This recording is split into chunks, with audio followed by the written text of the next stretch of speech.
You guys, thank you for being patient, and thank you for coming tonight. This is a continued part of our health lecture series, and I'm real proud to be here as your fitness and wellness director, and I'm excited for this lecture. This is what I wrote my thesis on in graduate school. This is what I've been studying for the past 12, 13 years and lived it as I was a football player and since I was in third grade. But there's a lot of overlap of brain topics of discussion, and we want to help you sift through them. But it's all about how do we optimize brain function. And the brain is, in a sense, the master computer. It's controlling the entire body.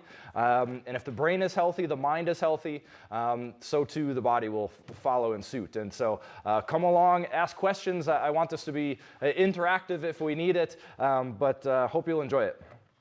So the topic of discussion today is brain health and optimization, strategies for a sharper mind. And these are methods for enhancing cognitive function. This is, that is what we're going to get into today. There it is. Methods for enhancing cognitive function, okay? So here we go. So this is just the agenda of what we're going to discuss, and you guys all have, who doesn't have a PowerPoint? If you don't have one, we'll get you one, and just hold tight. We'll get you an agenda. Yep. So brain health, certainly we want to understand brain health.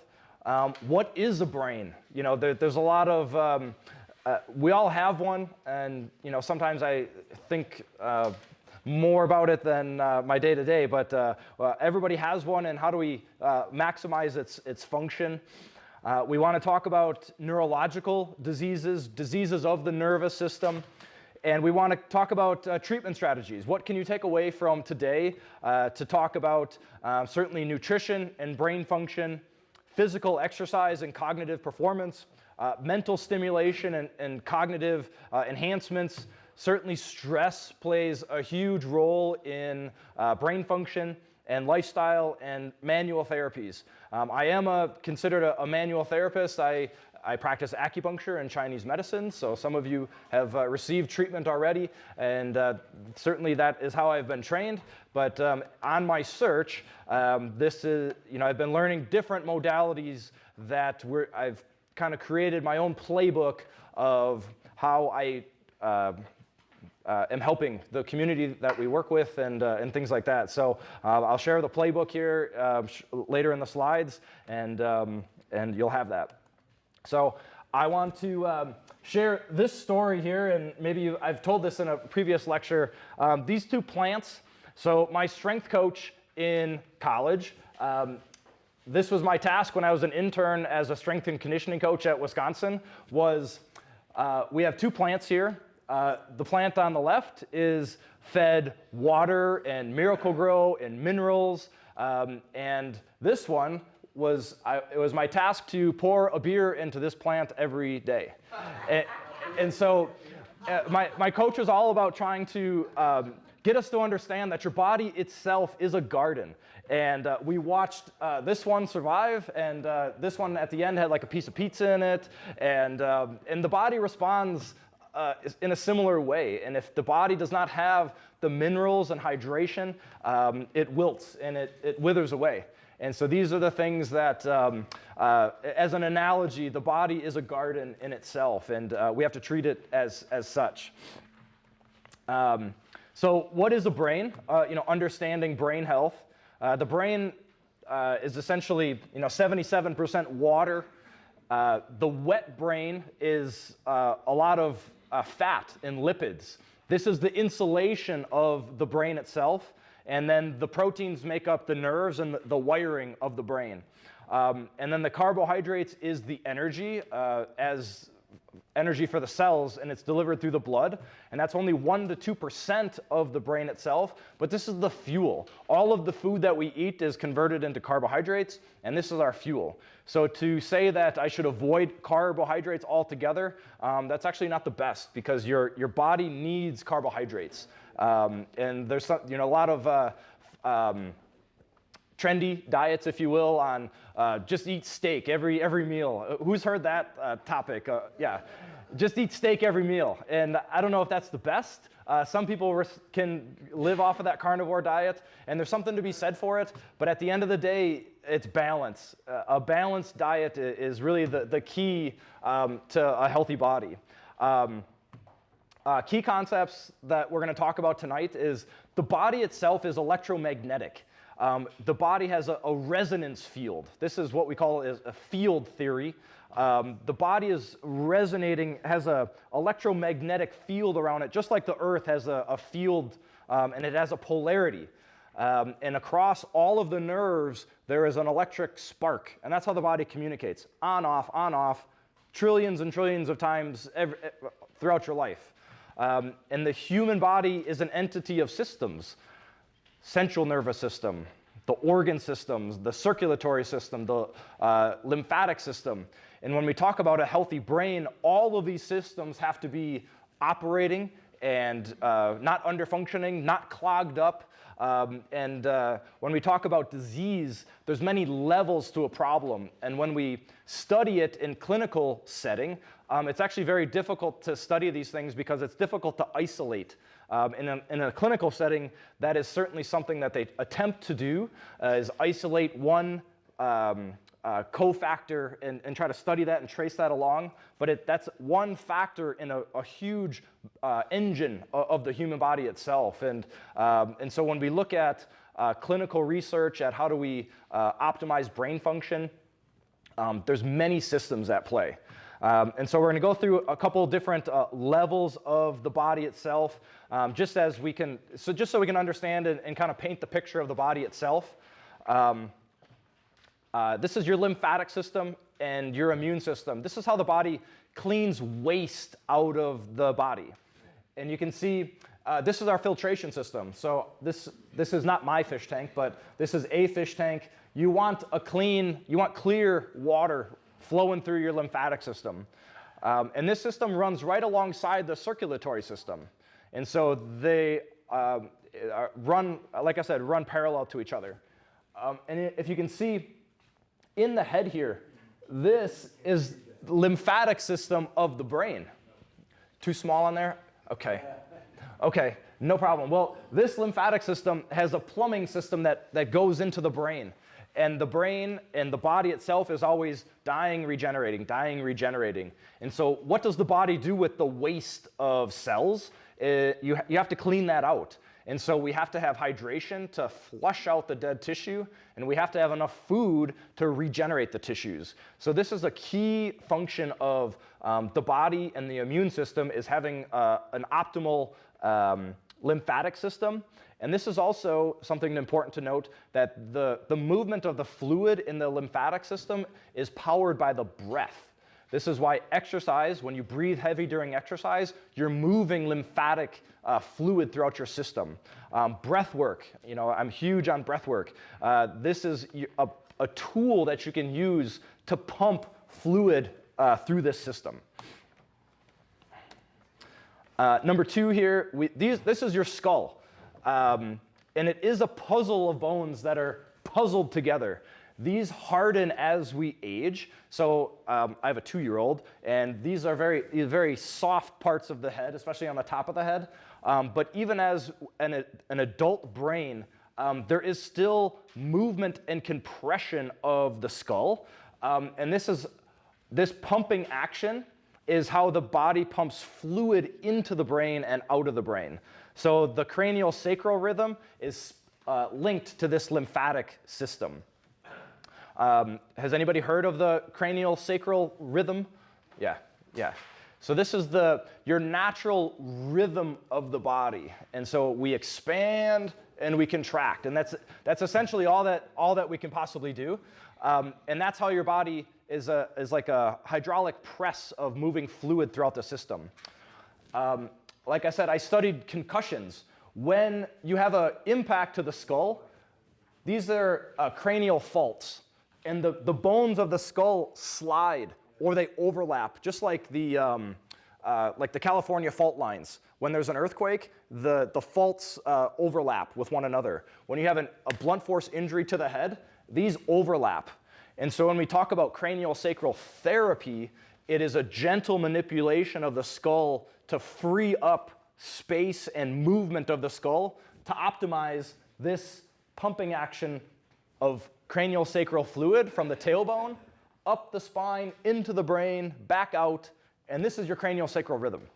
Okay, and this is a very subtle aspect of the body, but it is definitely there, and this is a major part of when we treat brain and trauma to the head is this craniosacral therapy. Like I said, the body is bioenergetic, and I love this picture. If we remove all the fat and the myelin sheath and the fluid in the brain, this is what your brain looks like, all the nerves in the brain.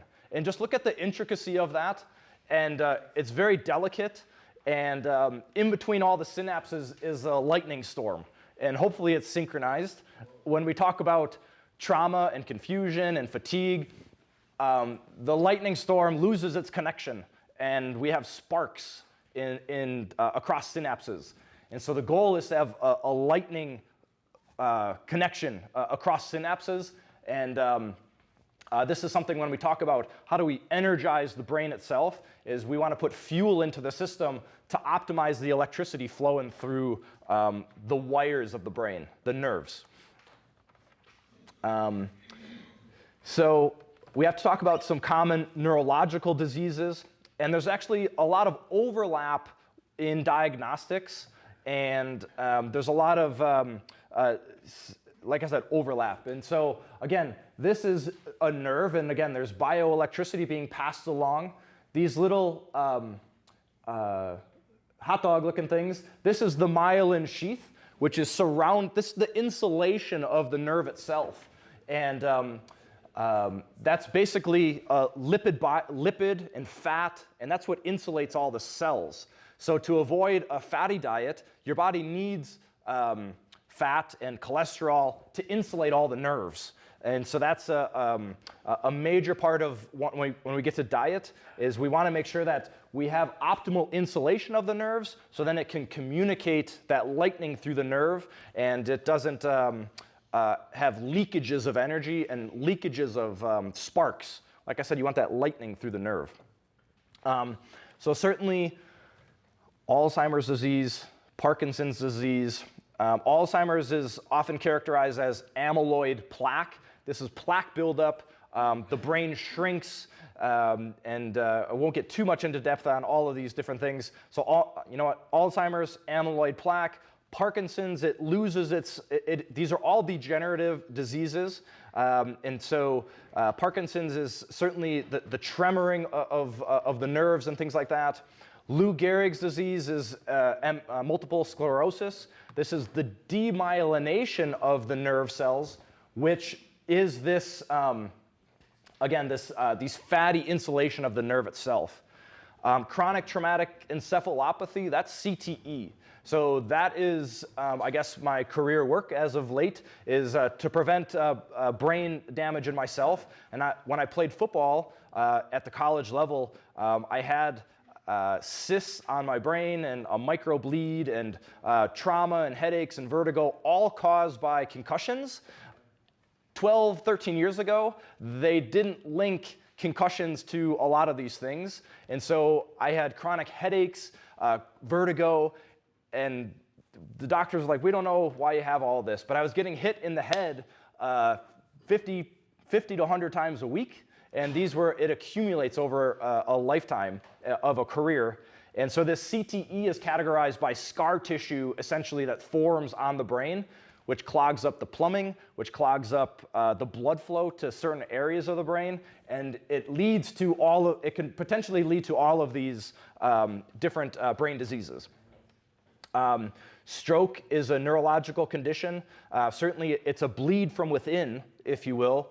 And there's different patterns of stroke and things like that.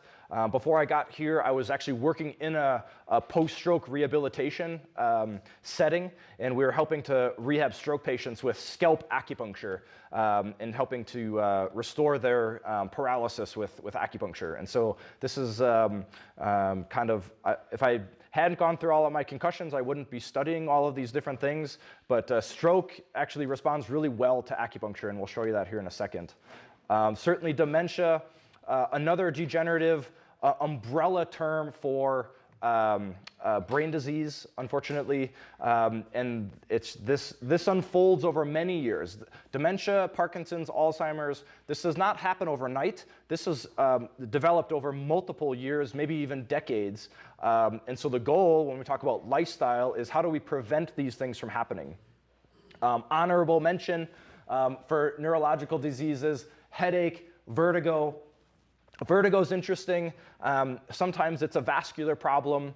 The inner ear, there's even a theory that it's osteoporosis of the skull and osteoporosis of the inner ear, that it loses its scaffolding and loses its structure, which collapses upon itself, leading to vascular inner ear problems. And so this is a malnourishment of the body. The skull bones weaken, and it collapses upon itself, causing neurological vertigo. And certainly paralysis, this is a neurological from trauma. Even from stroke you can have paralysis, but I'm kind of referencing the trauma in like a spinal cord injury and things like that. When we talk about cutting edge medicine, these are, I have a friend that broke his neck wrestling in high school, and he's still in a wheelchair. And I, believe that we'll see those types of patients walk in the future with the cutting edge medicine that is kind of coming on the scene here. So, playbook. This is a breakdown.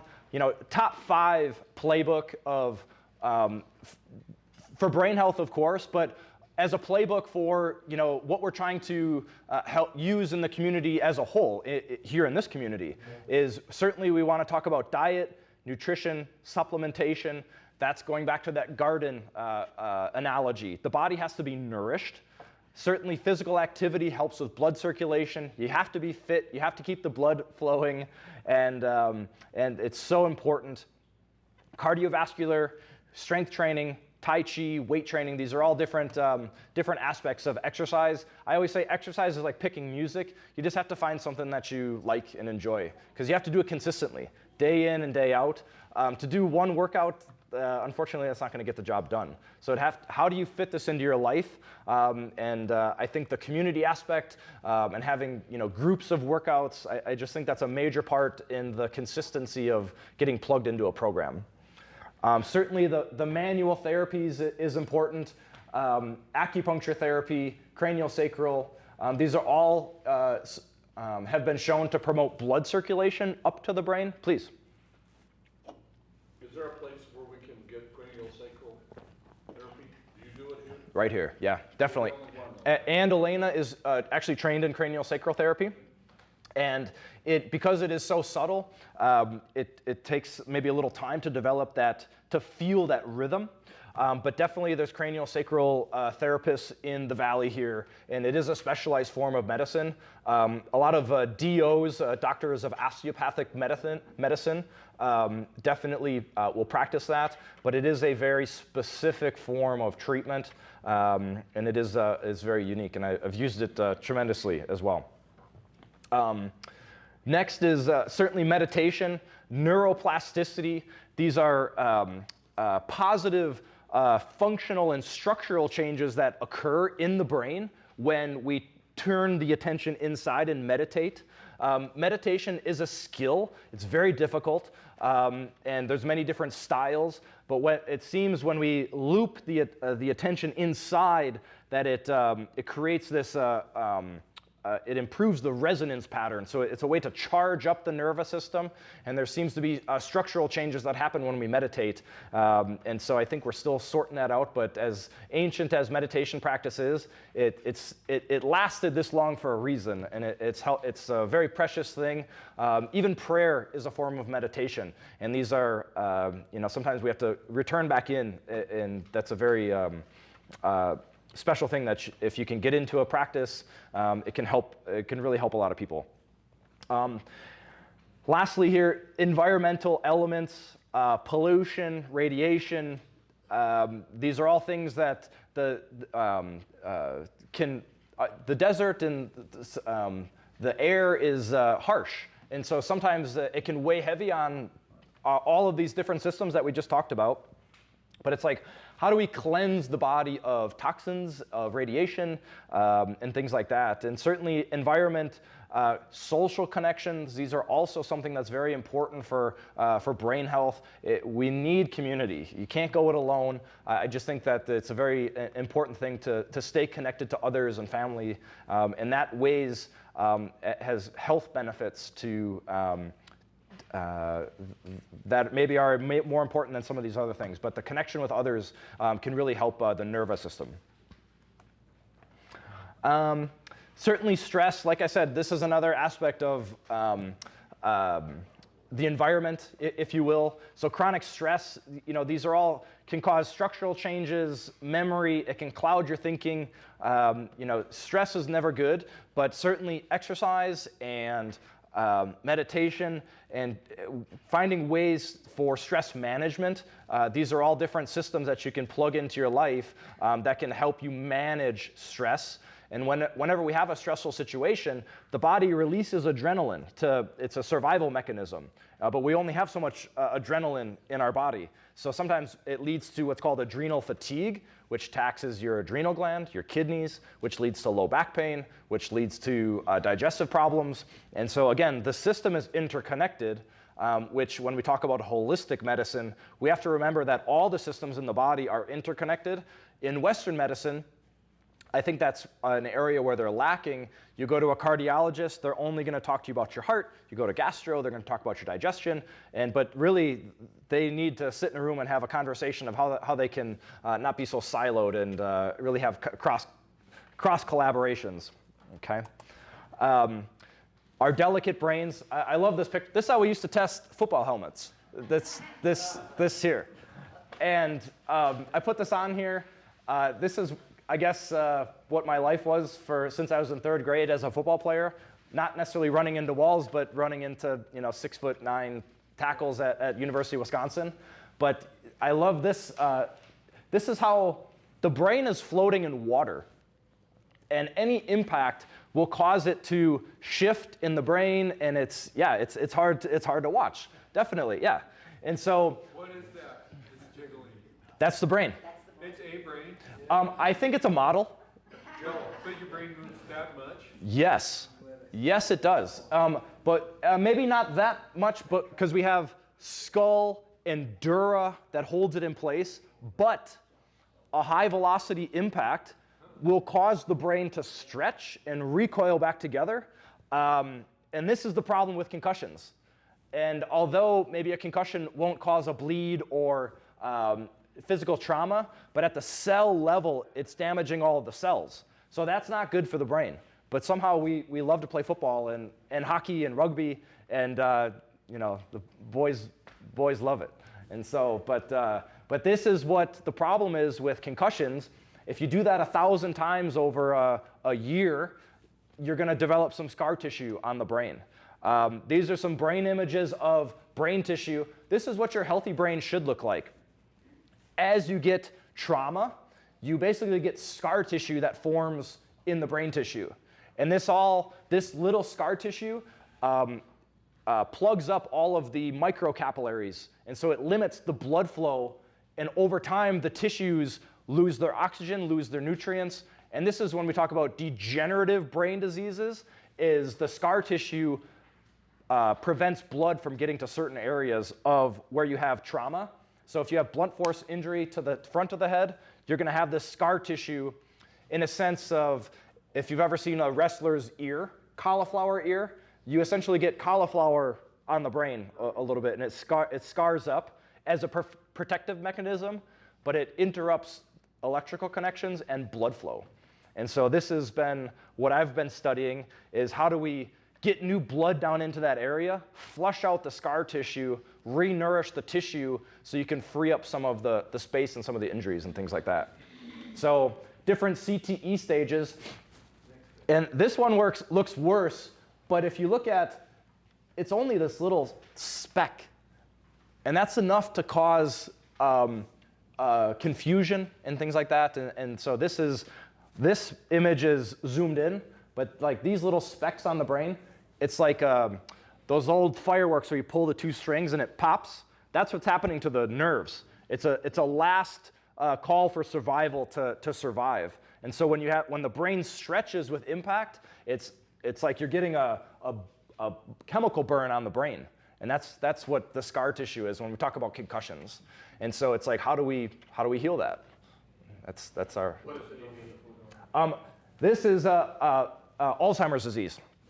This is a brain. This is normal, and this is the shrinking of the brain. Sometimes Alzheimer's is talked about as a dehydration of the brain. So how does it lose its hydration? And it shrinks, and then it loses its connection. Don't forget that the electricity needs water to conduct.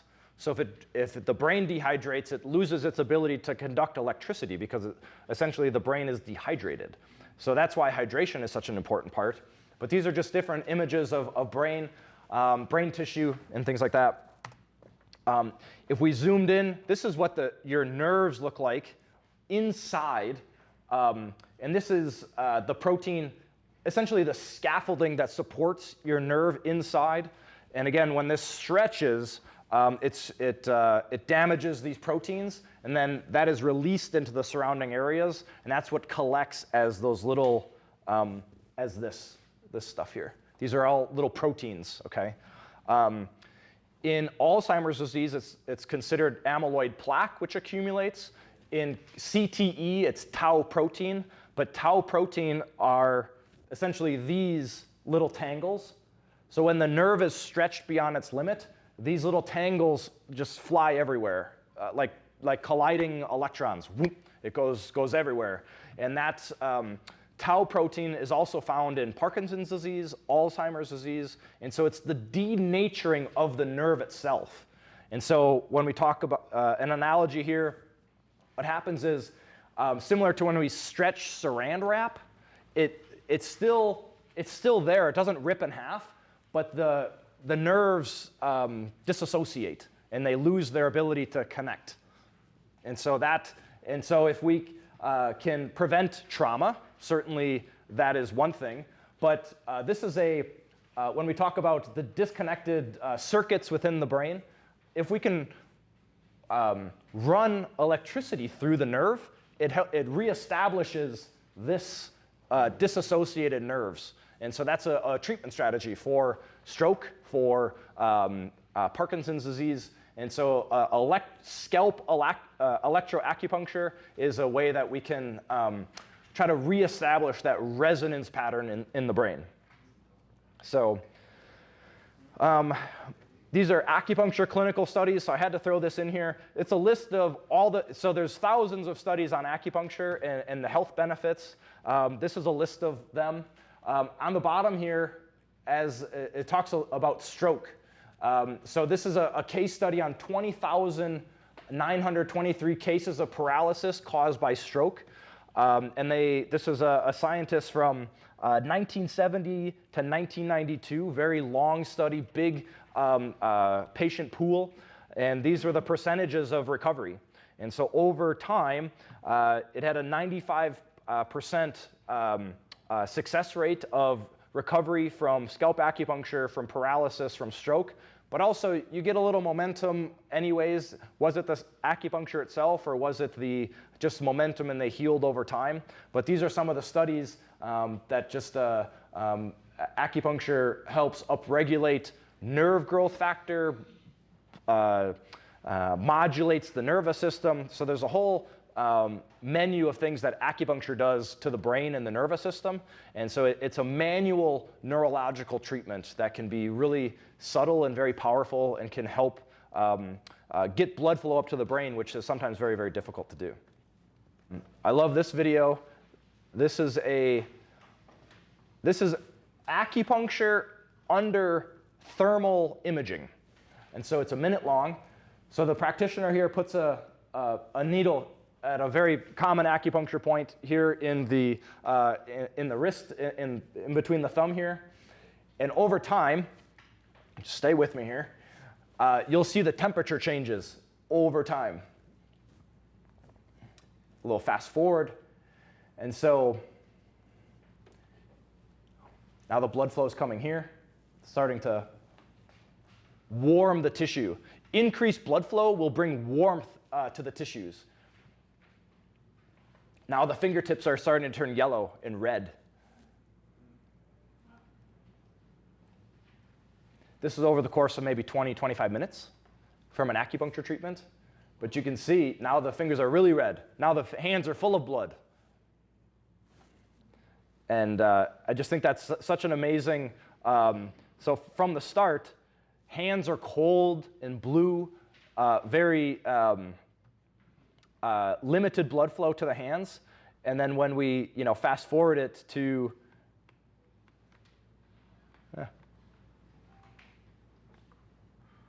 well, you saw it. So this is we can see it under clinical observation that it improves blood circulation. So acupuncture itself is very difficult to study because we can't see electricity. And so that's why sometimes it's considered a pseudoscience, mystical, but with modern technology and modern understanding of what it's all about, this is essentially what we're trying to do. Improve blood circulation, and there's a whole number of neurological things that happen at the cell level that can occur and that we can trigger with the acupuncture itself. So there's the red fingertips there. So, all right, next. So dietary recommendations. So we want to certainly talk about a balanced diet, the benefits of supplements, and consulting with someone that knows how to prescribe supplements and herbs and vitamins and minerals. Certainly we have to take into account current medications, but certainly you don't want to take all the vitamins and minerals at the same time. They should be cycled throughout the year in 30, in maybe 90-day cycles, coming up with a specific plan to meet your needs. These are something that it's important to find a balanced supplement protocol, but also just get your vitamins from real food, whole foods, organic food. I always talk about that the soil in our body, in our farmlands across the country has been farmed over. So our soil has become deficient. So our food has become deficient, and society has become malnourished because there's no longer the mineral content in the soil that it maybe once was. So this is why I recommend supplementation. You could eat a perfect organic whole food diet, but you'll still be a little deficient. And so that's why I think high quality vitamins and minerals and supplements can really help enhance your health. Top 3 things for the brain health. I think an omega fatty acid is really important. The brain essentially is 25% fat and cholesterol. So to supplement your body with healthy fats, you can certainly try to get it from food, but this is certainly something that always nice to supplement with. Antioxidants, this is how we combat oxidative stress and what's called free radicals in the brain. And this can help reduce cognitive decline with antioxidants. And you can eat a handful of blueberries and there's antioxidants right there. But there's other supplements that are a little bit more powerful, a little bit more potent. But you definitely want antioxidants in your diet if you want to go after anti-inflammatory properties of food. Certainly multivitamins and minerals.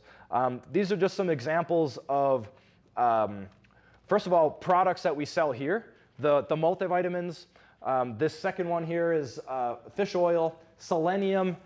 Selenium has been a mineral that has been found to be deficient in Alzheimer's patients, Parkinson's patients. And these are all clinical research, American Journal of Clinical Nutrition, Nutrients, International Journal of Molecular Science. These are all actually pretty recent studies on some of these supplementations and things like that.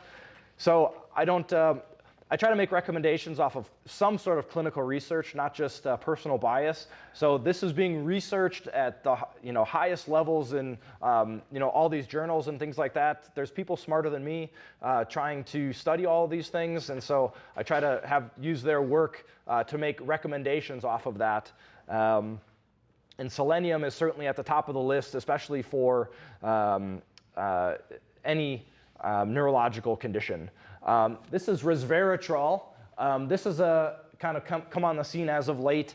This is the healthy part of wine. And so this is found in grapes. It's an anti-inflammatory, it's antioxidant, and it's it's the healthy concentrated part of wine. And so it's a supplement that you can take, and it just helps to upregulate your mitochondria, which is your energy centers in the brain. So if you can upregulate the cells in the brain and make them function better, this is something that can help just enhance those connections, get the blood flow. If you can manage and reduce inflammation of the brain, it just helps so many different things. Second one here, this is a supplement that has what's called fulvic acid. This is so important. And this study, I love this study. Fulvic acid inhibits and promotes the disassembly of those tangles associated with Alzheimer's disease. So what happens is all of those cells that degenerate and just float everywhere locally in the brain, this untangles all of that amyloid plaque and that tau plaque. And so this is something that every person, if you want a healthy brain, should be on a fulvic acid supplement. And that's different than folic acid. Fulvic acid is essentially what they have. It's essentially soil. It's a dirt supplement, but it's concentrated and it's full of minerals that help just enhance tissue regeneration and things like that. And this is a great supplement for that. Creatine. Initially that was a supplement for weightlifters and things like that, but what they're finding is it can help to bring oxygen to the brain, and it can optimize cell function. And so creatine is a safe and tried and tested safe product that can help athletic performance and energy levels, but it does so by bringing oxygen to the brain, and just like as simple as that. And so just something, 5 grams a day is enough, and just drink it in water. And this is something that we actually sell. We sell this. These are the two companies that we use, Cellcore, Premier Research Labs, and the third is this Longevity, which has high quality vitamins as well. This is a cordyceps supplement. Cordyceps is a mushroom that helps to it does pass the blood-brain barrier, but it has neuroprotective functions. And so you can take this, it upregulates your kidney function, and the kidneys help pass fluid and blood up the spine into the brain. So optimal kidney function nourishes the brain function. So if you can upregulate your kidneys, that is something that will only help benefit the brain itself.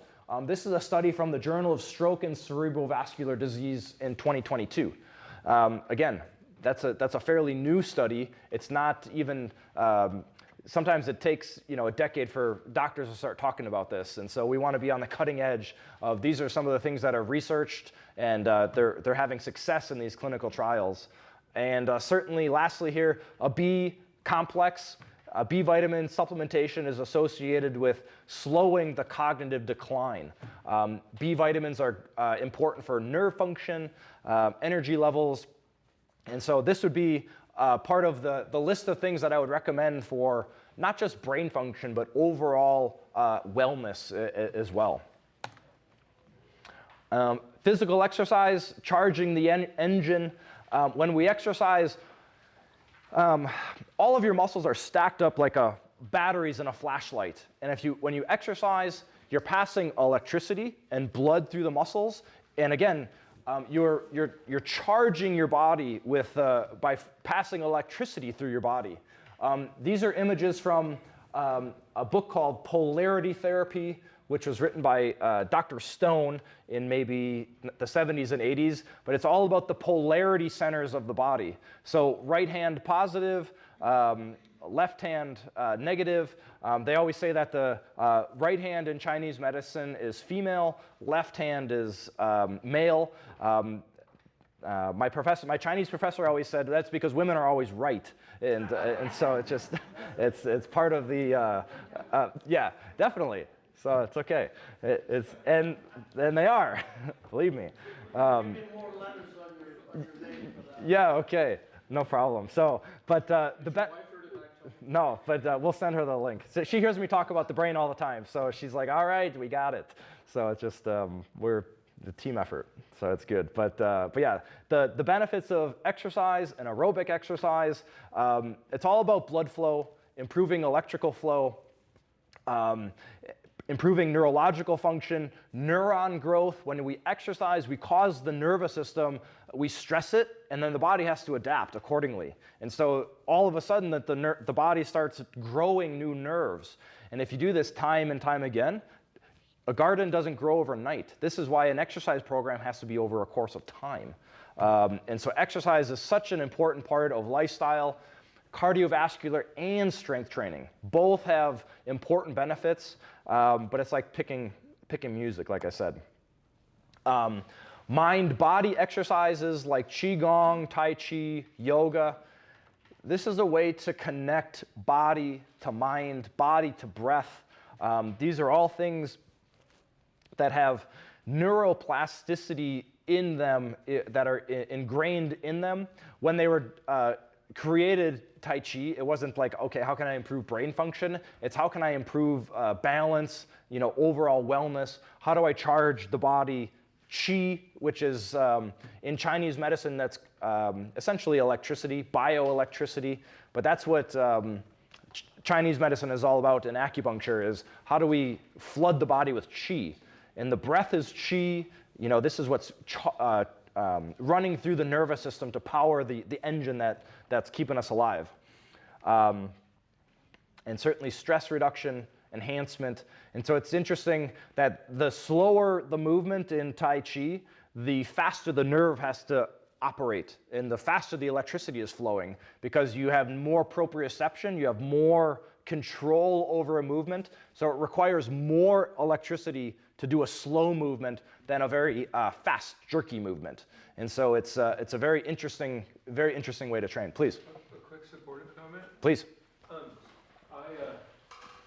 I have MS. It used to be disastrous. I was on a wheelchair order at Mayo Clinic because split head open. But exercise, when you don't exercise, your brain doesn't work. For me, cognitively you just can't think.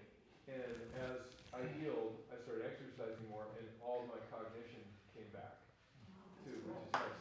So I've lived what you're talking about. I have MS too, so I hear what you said. Cool. Thank you. Thank you very much. Yeah, definitely. Glad you're here. Thank you. Next, mental stimulation, meditating, going within. Sometimes in life, we're analyzing 6 feet out in front of us and we're scanning the outside, and we forget that we have a heartbeat, and can we feel the heartbeat within our body? And again, looping the mind and the conscious awareness within is a way to stimulate the mind itself. So when we talk about relaxation techniques and mindfulness, I love this chart. This is from the Transcendental Meditation Society, actually the David Lynch Society. He started the Transcendental Meditation. David Lynch is a director that just recently passed away, who I love, and but talks a lot about meditation and transcendental meditation. And this is how we think, one thought at a time. Blip, blip, blip, dishes, driving to the car. And so this is our conscious awareness. When we meditate, The goal is to, and with transcendental meditation, you'll use a mantra, and it'll be a word or om, and you just concentrate on the one thing, and and the mind wanders, whoop, you come right back to it. And the goal with meditation is to drop your mind down to the subconscious mind, which is your source of thought, and that's infinite. That's an infinite field of something or other. Sometimes in Buddhism it's called like the God mind, but that is within all of us. And with meditation, you go down, down, down, down, down, and then you'll transcend the train of thought. And this is how we get down to the autonomic nervous system, the heartbeat, organ regulation, and this is the training of the mind itself.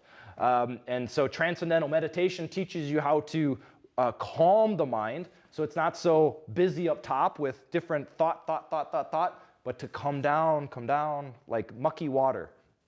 Just settles. And it's a way to really gain control and master your own mind so it doesn't just take off on its own. And so meditation is a very precious skill. And so certainly you can get there with deep breathing. Wim Hof method, yoga breathing, single nostril breathing. So the breath is a great tool to take you down there. Meditation itself, transcendental meditation, vipassana meditation, which is sometimes called mindfulness. These are all different styles of meditation. And in the corner here, this is, I don't know if you can see that, but it might be too small, but this is a before and after of your bioenergetics after meditation. So before you meditate or even exercise, there's holes in your field. And when we exercise, because of the increased electricity, the field has grown. And now you're warmed up, you're like resonating electricity. And so exercise will do it, meditation will do it. And so the idea of how do we charge this battery, this engine, just find your style and grow your field, and that just enhances brain function.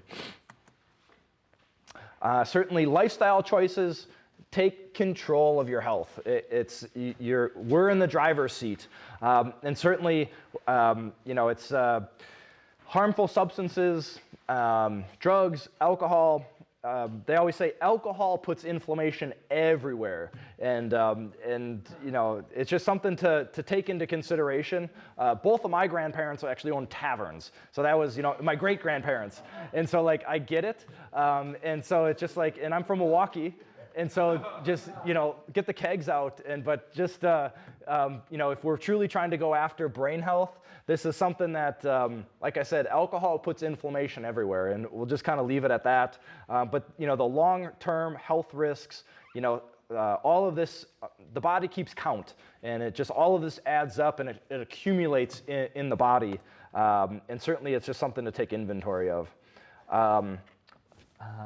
This is a slide on social interactions. Like I was saying before, the benefits of social interaction and engaging in social communities contribute positive to mental health and a healthy mind.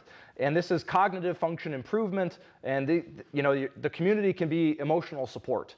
And so, when I had concussions and a brain bleed, it was kind of a very dark time for myself, and I kind of isolated myself. And so it's just like, it took time to kind of reemerge, but it's just like, only alone in the dark, you'll realize what a precious thing friends and family are. It's just like, it's just something that we really need to be more grateful for, and remind ourselves how special our families are, and things like that. And just, when we talk about brain connections here, there's connections within the brain. If we can make connections with others, it certainly helps enhance and keep a healthy mind and a healthy heart. This is a summary playbook. So I guess these are all the things I've studied over the course of the past decade or so. And they're just different techniques. And so the playbook is, the There's a lot of things on here. You don't certainly do all of these in a single day. It's a lifestyle. It goes in waves. Training, meditation, go jump in a cold plunge, do some strength training, do some breath work, go have a good meal. These are all things of, select a few things from this list, and it just, or all of them, try all of them. Not everything is a cure, but these are certainly just ways that you can enhance your health. And that's just the whole purpose of what I'm trying to get across to you is there's no one thing that'll make you healthy or magic elixir. It's a combination of how do we take control of our health, reconnect to the heart and reconnect to the mind, just different ways of enhancing the health. So certainly, any questions? Can you guys see that list? I know some of you guys got glasses, so any questions of any of these on the list here, please? You still have the cold tubs? Oh yeah, Okay. yep. Set up behind the ranch house, and the cold tubs will be soon linked with breath work. So I recently got a Wim Hof breath work certification, and so we're going to be doing some breath work and some cold water therapy. And it's a really special thing to charge up the nervous system with breath work, cold water. It's not a trick. There are direct neurological benefits of doing it, and it's not doing it to failure and not doing it. Do a cold plunge for 20 minutes. No, just short bouts of cold really have a therapeutic benefit on the body itself, and inflammation is huge. Sure. Any other questions on any of these? Please, Mr. Bowman. On your discussion of social benefits of being socially involved and the effect on the brain, the reverse of that is being alone can have good effects on the brain. Interesting. So Yes, you have to meditate alone. all these things, Or in a group setting, but yeah, there is something to be said for that, and that's where we have to go in and take inventory, of ourselves and take an honest look at ourselves, and that's something that we should all do once in a while, and I think that's a good point. The meditative benefits are best done hour in the morning, quiet, before the sunrise.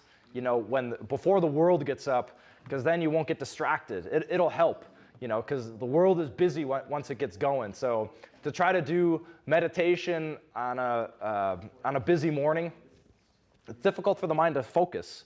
But a quiet morning with a cup of coffee, that's a good time to meditate. So yes, please. Are you familiar with gamma brainwave that you need to activate your gamma? Did I put that on here?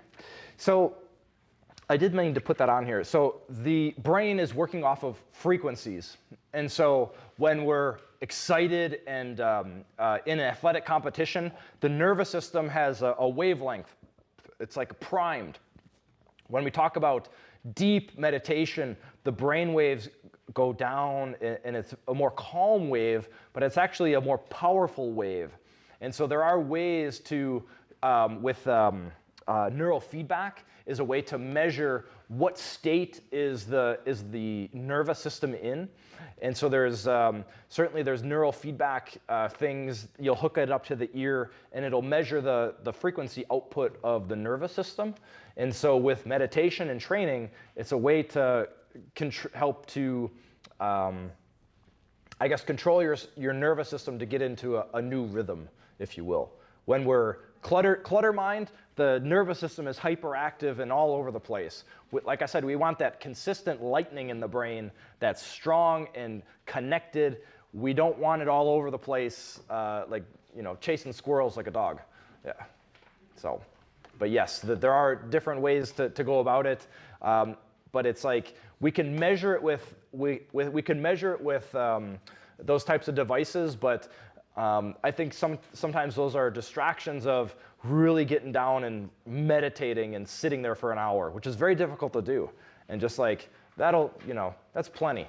The devices themselves are great to give you data. The device is I guess, a app or something that Yeah. And it's supposed to activate your gamma Yes. brainwave. It's sound healing. So on here, do I have sound on here? I thought I had sound. So in the past, was anybody at the gong concert that we had in the Singing Bowls in the courtyard, which was great, and the birds kind of interrupted us. But if we zoomed all the way into the cell level, the body is a vibration. It's light vibrating. And so we have to remember that. And there's different. Explain that, please. So in quantum theory, there's two parts of the body. There's particle, light. A light particle is physical things, and then light itself travels in a wave pattern.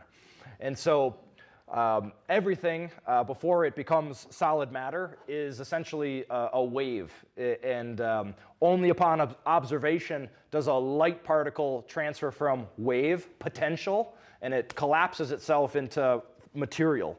And if you zoomed all the way into all of our cells, we're made up of that light, that light vibration. And so there's, quantum theory is a theory. I can't see all the way down to the vibration of myself, but I can certainly feel my body humming and tingling at times. And that's the light vibration of the nervous system itself. And so there's different, we could have a whole lecture on quantum theory of even string theory and what is this made out of. And even this is not solid. It's just actually small particles that are just vibrating so tightly packed that I can't go through it. But at the fundamental foundation of this is, reality itself can be summarized as just like it's all a vibration somewhere. And so that's just, that'll take you off on a whole, that'll make you crazy thinking about that. So please, yes. Haven't they heard with all the outer space stuff that the Earth actually has a vibration of certain megahertz? And if you can connect with the Earth in that megahertz with whatever, Yes. you can find that Yep. and listen to that it also gives you calming. Yes, that's the power of earthing. Standing barefoot on the raw earth. Again, the electromagnetism of the earth itself is it's resonating electricity. And so, take your shoes off and stand barefoot, and you connect to that. And there is you could probably buy a tuning fork and connect to that frequency, and it does seem to have therapeutic benefit. It's very subtle. And so if you had a broken wrist, certainly go to, the walk-in clinic and get an x-ray and take that into consideration. But certainly sound healing and resonance healing, it has such a very subtle therapeutic benefit that, if you can relax your nervous system to get down to that. Because if your nervous system is hyperactive, it's difficult for that vibration to penetrate into your nervous system. So that's why I think that it's very subtle. Yeah, sure. Tony, you told us about your concussions, Yes. and at least to my eye, you don't seem to be suffering the effects of them currently. What did you do, and what would you say was the most beneficial thing you did to heal yourself? Breath work, and there's a treatment on here, neural organization technique, which is a combination of craniosacral therapy, applied kinesiology, it's a way to essentially attempt to reconnect some of these misconnections in the brain. When I had my concussions and blunt force trauma to the head, it's chiropractics of the jaw in a sense.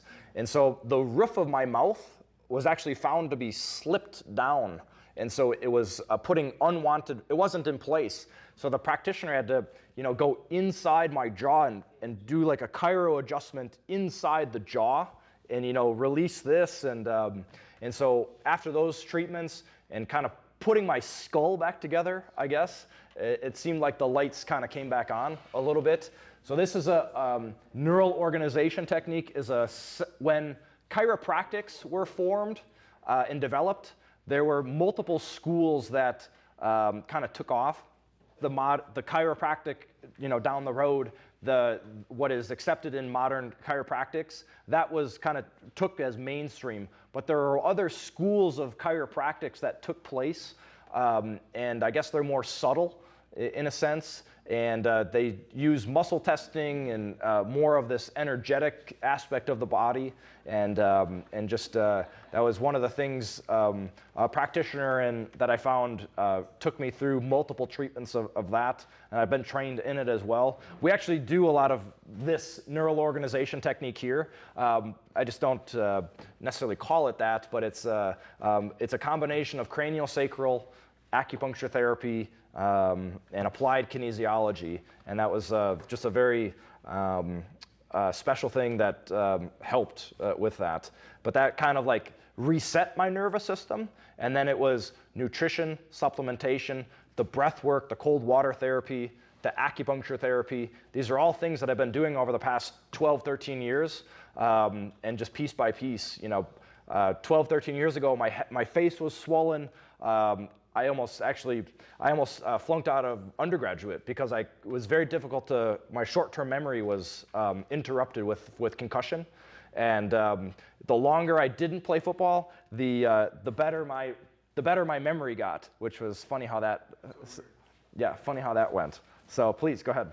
As a dentist, I can tell you TMJ is a very important factor here. The jaw. I don't know whether you I definitely did, yeah. factor. Major factor, and the clenched jaw is a survival. It's like you're priming for a fight, and so by doing that, you're locking up the skull plates, and you're locking up that blood flow to the brain itself. Forgive me, I lost my connection here, but yeah, definitely TMJ. I had TMJ and misalignments of the jaw itself, and what do we got here? Sorry. All right, so that is the last slide, actually. So if anybody has any other additional questions. Yeah, this is good timing. So sorry, please. So I have kids, nieces and nephews that are constantly connected to their devices. So are there any long-term, or are there any studies on the long-term effects on the overstimulation of the brain by excessive scrolling? I would say yes. And I have a 2-year-old that wants to watch TV and things like that. It's definitely something that should be short bursts. The problem is that the TVs and the devices, they flicker. And so it's an on-off, on-off. So that's the excitatory. It excites the nervous system, and you get a little dopamine release. And so that's a problem. And so it's addictive. And the creators of the phones and all of that, they know that. And so it's just, but I think that we're in it, and I think we do have to lean and leverage technology and things like that. They're going to be there anyways, but certainly I think that it affects their sleep. All of us, watching TV late into the night, that has hard to say that the full effect of it has on the nervous system, but it definitely is not as therapeutic as sitting quietly and trying to calm the nervous system. But Take drugs instead. the dilemma, yeah. So, but definitely the kids, my generation will be different than my child's generation, and my son will be exposed to things that I was maybe never exposed to. And so, like, as parents, not that I've got it all figured out, but it's just, we have to realize that each generation will come with new changes, new societal changes, new adaptations, and all we can do is just hope that we raise them right and that they can navigate through it. So, yeah. So, all right. So really, guys, thank you. Hope you enjoyed this. And on brain health, we'll send out a digital copy of this. If you want to kind of talk about some of the supplements and things like that, certainly we're just here to help in any possible way. So please, thank you for coming. And no, just please. we're here for you guys, so no problem. We'll take care of all this. Oh, I got my